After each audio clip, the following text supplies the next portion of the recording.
everybody. Welcome to Functional Fitness Uncensored. This is episode 2. So if you missed the first episode, then maybe go back and listen to that one first, because we've been talking about wearable tech, lots of wearable tech. Last week we talked a lot about Morpheus, which is a heart rate monitor. Call it like a heart rate monitor on steroids, which can help give you the appropriate dose of cardiorespiratory activity to improve your cardiorespiratory fitness. So that's a really cool tool. Some other tools we talked about: Aura rings, which Ashley is a fan of. Mine's dead, so I don't have mine on. Oh, I have mine on, but it now is a wedding ring, and not an Aura ring. Well, it is an Aura ring; it just doesn't work. And then also Garmin. So we talked a lot about Garmin. I have the Vivo Active, and what do you have? I have the Venue 2S. So hers is a little fancier than mine.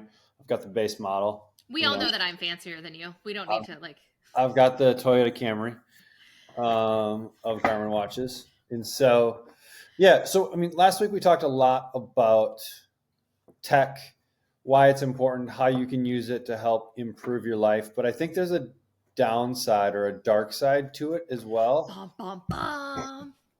That can get people in trouble. So, Ashley, would you like to talk a little bit about what can happen when people start tracking? Yeah, sure. So whenever you have everything or you first get something, you pay attention to every little alert and you almost obsess over it, like doing all of the things. I would say that's I'm going to use Apple Watches as the one, filling all your rings. So it has to do with standing, getting so many activities, getting so many steps. So I remember friends being like, we'd be on vacation or we'd be out to dinner, be like, I haven't filled all my rings. I need to do all of these things. And I'm like, why? Why are we doing all of these things? And they'd be like, well, I have to fill them. And I think that can become it can be this really unhealthy obsession with the device that's on your hand is telling you need to do these things. And you can't even tell me why these are the numbers that it's provided you, because all of these watches are giving you generic numbers that you need to hit. And maybe those numbers aren't actually ideal for you. And people aren't necessarily always going into changing them. So you could be living off of these and you need to do them every day, but are they really the things that you truly need to be doing every day to move the needle for yourself? And what does that need to look like for you? And let's be real, no one wants to be on vacation with someone who didn't get 30 minutes of activity and they need to now close the ring. And they're like, let's do this. And you're like, it's 9:00 at night. I'd be going to bed. We aren't doing this. So are you taking it to this crazy level of, I need these for whatever reason, or are these the end all be all for my health and fitness or my wellness? And I think you're just seeing a high amount of people that are crazy about filling your rings or hitting 10,000 steps. Why 10,000 steps? Who decided 10,000 steps was the thing? And still I've tried to Google and I still don't know who the person is. It's a nice round number. I think that's why, because it's it feels good. 10,000 feels good. But a lot of the data is actually on less 7,500 steps. It's the research is 7,500 steps or a little bit more, but really looking at also, I mean, I would say the average person probably gets less than 5,000 steps a day. I'm sorry, if you're getting less than 5,000 steps a day, your first goal is to get 5,000 steps a day. I think we get these numbers that we think we need to have, but if you're so far out from that number, you're probably not going to get there. The same with if a client asks me how many grams of protein they should eat, my first response is, well, how many grams of protein do you eat? Because I'm not going to just give you a number. I'm going to give you a target based on where you're currently at to teach you to progress it versus it's the end, right there. Same with clients that ask me what their step goals should be. Well, what are your steps right now?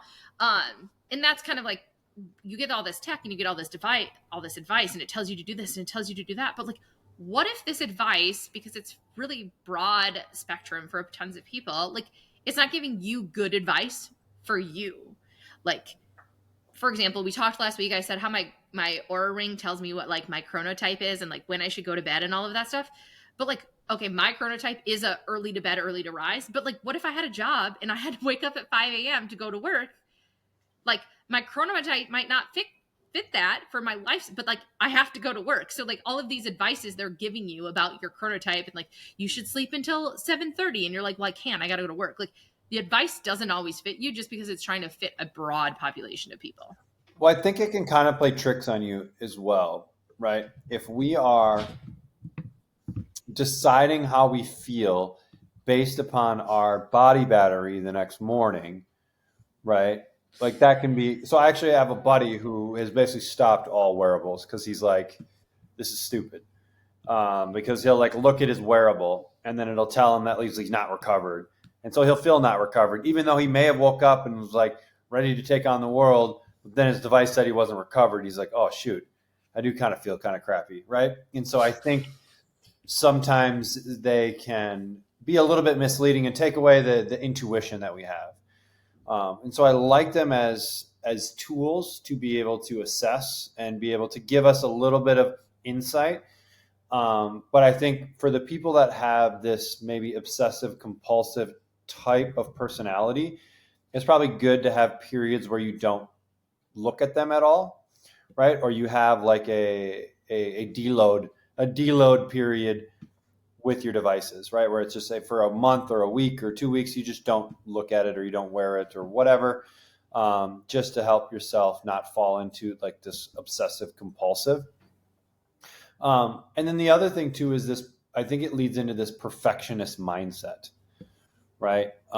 Where some people lean more towards the perfectionist mindset where I have to close all the rings, where other people are like, rings are stupid.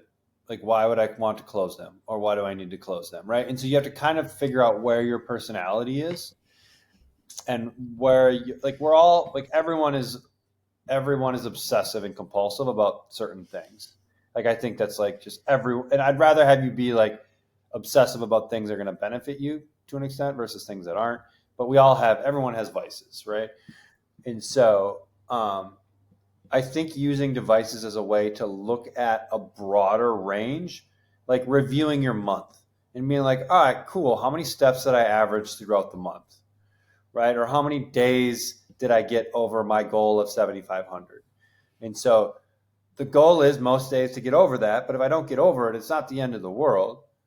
But maybe I don't want to miss 2 days in a row, or maybe I don't want to miss 3, or whatever it is for you, so that the majority of the time we are being successful with it. And then and then it's looking at the behaviors that have changed in order for you to be successful with said thing, right? So if I'm not getting a lot of steps in a day, how did I have to change my behavior in order to get there? Maybe I started doing walks after dinner. Maybe I was doing walks during my lunch break. Maybe I went to the bathroom on a different floor. And so focusing more on those behaviors and less about like the actual step count that you're getting and like, hey, what are the things that I've added in? And I should keep doing those things, right? Yeah. Well, and it's they're really usually little things that make the biggest impact. Like a 10-minute walk after dinner versus like how many steps you get. If you took a 10-minute walk after dinner every day, probably a bigger impact than you hitting 10,000 steps 2 days a week.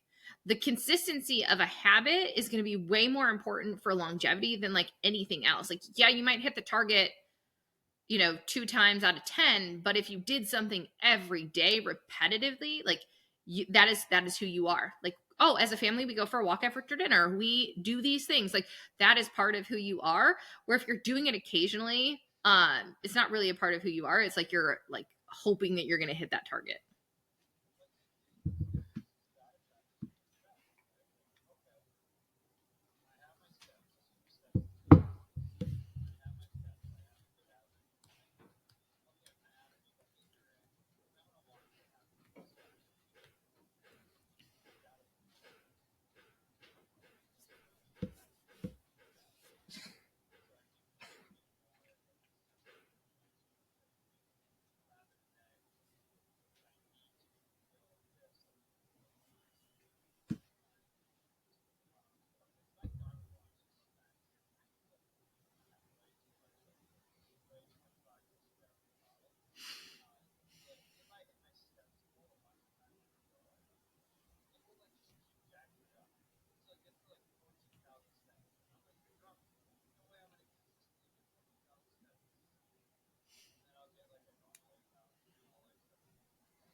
But sometimes more is just more.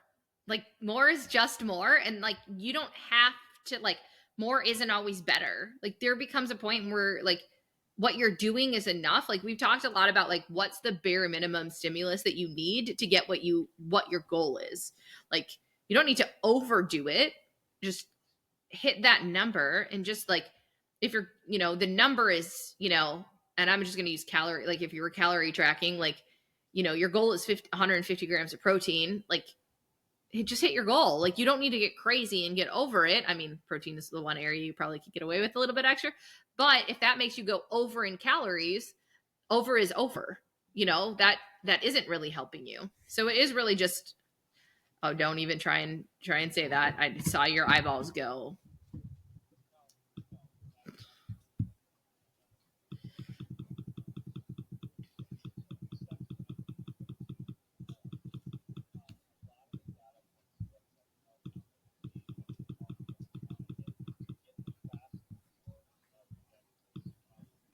Mm-hmm.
Yeah, so like after I get 220, like if I hit my max for my recovery zone, which is like 220 or 250 or whatever it is, like I don't get more points for doing more. We're like, this is where, how we decided on, we kind of have moved to Morpheus over like just going my zone, my zone, my zone. Like being in the yellow isn't always the red to get 4 my zone effort points does not really always benefit you more than spending more time in the blue or green, which is more of like a recovery conditioning style heart rate zone. Like there's not always going to be bigger bang for your buck for like having your heart rate higher for a longer period of time.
Yes, I agree. All right, guys. If you're using another wearable that maybe we didn't talk about and you want to share it with us, or you have thoughts or feelings or feedback or anything, please do not hesitate to share it with us. Until next time.